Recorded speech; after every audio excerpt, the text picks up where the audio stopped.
So why did Italy's big referendum just crash and burn? Let's break it down in 3 minutes.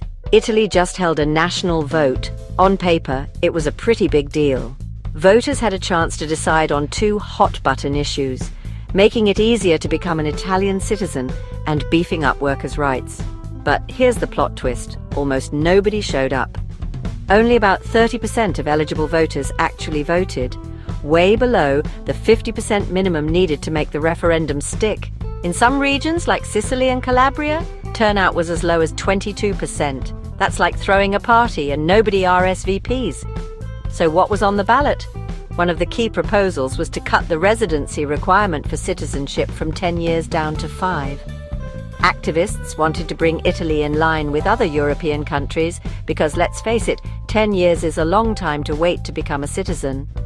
This wasn't just a random political move. It started as a citizens' initiative, backed by 500,000 signatures, with major support from civil groups and trade unions.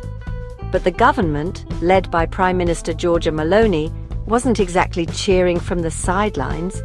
In fact, Meloni and her party didn't just ignore the referendum, they actively discouraged people from voting.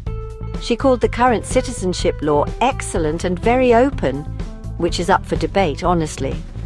After the referendum failed, Meloni's party wasted no time posting online, "You've lost," and claiming the whole thing was just an attempt to topple her government.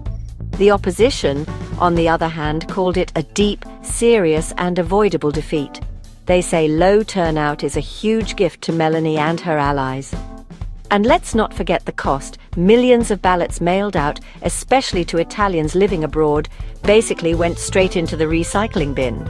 Now there's talk of raising the number of signatures needed to even get a referendum on the ballot, making it harder for citizens to put issues front and center. If you look at Italy's history, this isn't new. Only about half of the 78 referendums since World War II have even met the turnout threshold. The last successful one? Back in 2011, over water privatization. So, in the end, despite all the noise, Italy's big referendum fizzled out. Not because people voted no, but because most didn't vote at all. And that says a lot about the country's mood right now. Thanks for watching. If you found this breakdown